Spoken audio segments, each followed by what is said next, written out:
Welcome to the channel. My name is Franco, and today I'll be sharing with you an unboxing and install of a Curt adjustable drawbar. Now, the main reason why you need an adjustable drawbar is because of safety. An adjustable drawbar allows you to adjust the ball mount height according to the trailer you are towing. Now, an adjustable drawbar is almost necessary for a trailer that has dual axles. This is because both axles must receive even load in order to operate correctly. Alright, so let's get into the unboxing, and then after that I will show you the install on the truck. Alright, so this is the box that I received. We have part number 45900. Alright, so let's open this thing up.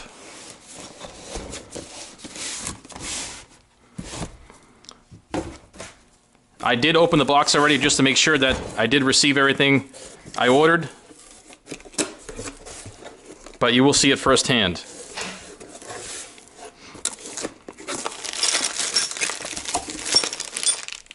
Retaining pins, the ball mount assembly,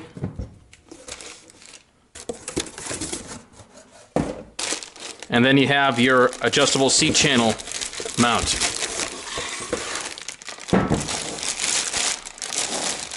So check that out. That is a solid 2-inch shank.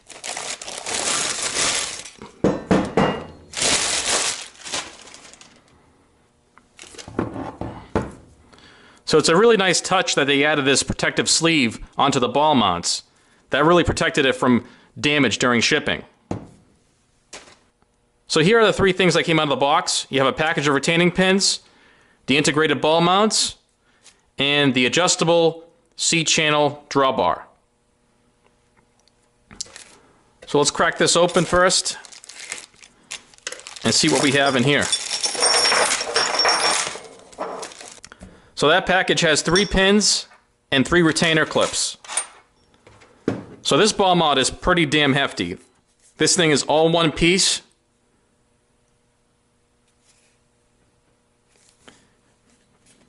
Finish is nice, there's no burrs on anything.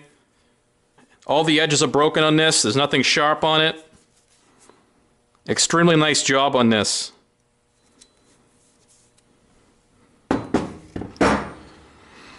Let's take a look at the seat channel. So this little rubber stop is an anti-rattle device, and I guess you're supposed to adjust it in these 3 locations depending on where that ball mount is. This thing is pretty stout. So right on the inside it's stamped max gross weight rating 14,000 pounds, tongue weight of 1,400 pounds, so 10% of the gross trailer weight rating. And it says V5 rated, and this is also stamped MH03G17, whatever that means. This thing is extremely nice as well. It's got a nice powder coat finish. The 2-inch shank on this is absolutely solid.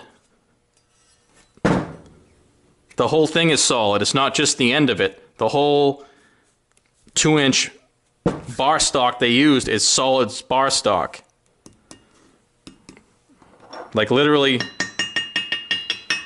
this thing is all solid. It is no joke. It's really nice how they put these dual gussets on the bottom here to really reinforce the bottom of the seat channel.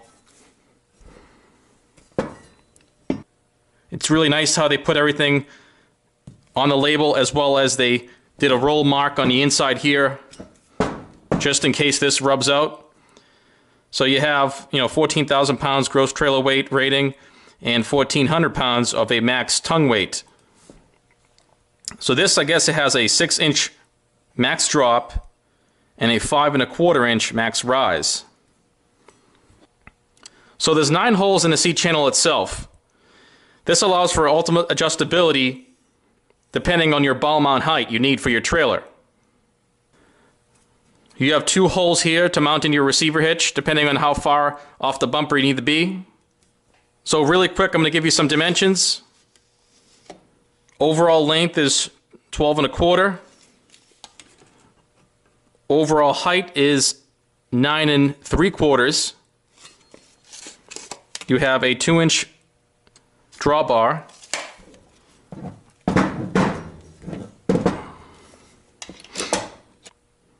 So on the inside of the seat channel we have approximately 3 inches and 12 thousandths. The outside of the seat channel, where I'm measuring right here, is 3 inches 676 thousandths with a wall thickness of 317 thousandths. So these hole centers, from the center of the seat channel holes to the center of the first hole, you have 7 inches, and then the second hole right here, the further one out, is 8 inches on center. So from the inside face here to this first hole, we're looking at 5 3/4 inches, as well as 6 3/4 inches for the second hole. So I think that covers dimensions, what everybody wants to know. So depending on your bumper profile, you may not be able to go in the rise position. It really all depends on what kind of bumper you have on the truck. If it's not standard and you have some kind of aftermarket bumper, you might have an issue with mounting this in your standard receiver hitch. So if we go about halfway up, and to the first hole it looks to be 4 3/4, and to the second hole it's 5 3/4. Alright, so let's assemble this thing and see what it looks like.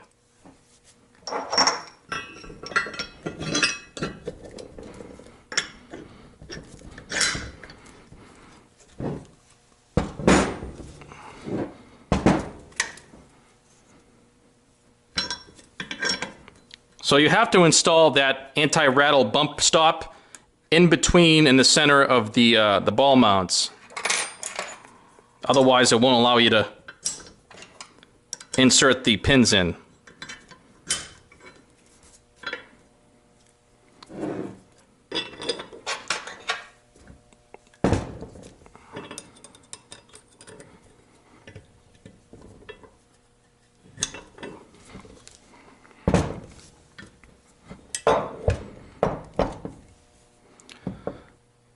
Alright, so this is what it looks like when it's all assembled. Now it's just time to take it outside, mount it on the truck, and then adjust the ball mount accordingly to my dump trailer.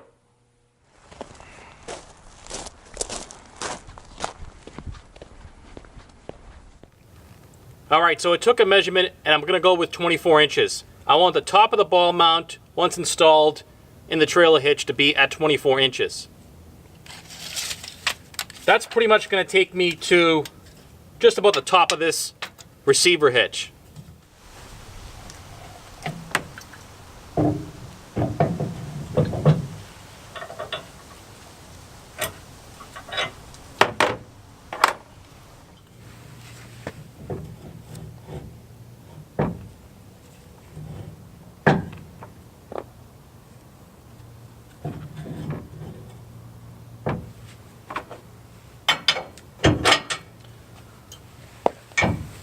So that's the length of stick out with the first hole. And then now if I push it into the second hole,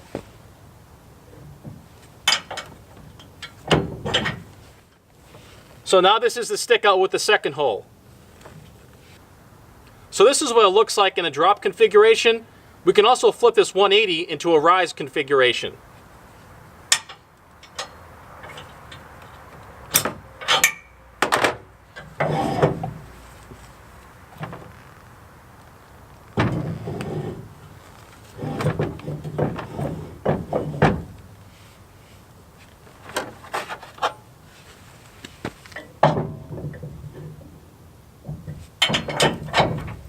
That is your first hole,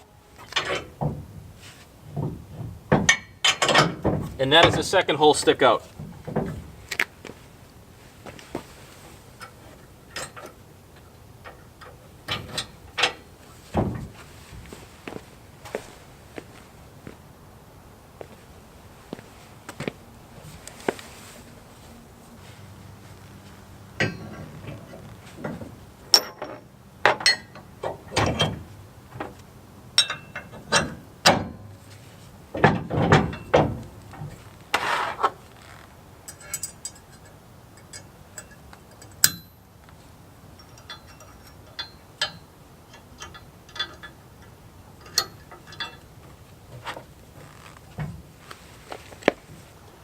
Alright, so I decided to go with a drop configuration, and I adjusted the ball mount accordingly. Let's check out how I did. So this is what 24 inches to the top of the ball mount looks like in a drop configuration. Now I'm just going to configure it in the opposite way, in a rise configuration, getting 24 inches, and see what it looks like.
So this is the lowest I can go with a rise configuration on this truck. To the top of the ball in the lowest location here, I am getting 25 inches to the top of the ball. So having this wide range of adjustment either in the rise or in the drop position really gives you the ultimate flexibility when it comes to adjusting for different trailer heights and different truck heights. You could take this same assembly and put it on a different truck and fully adjust for any height compensation you need.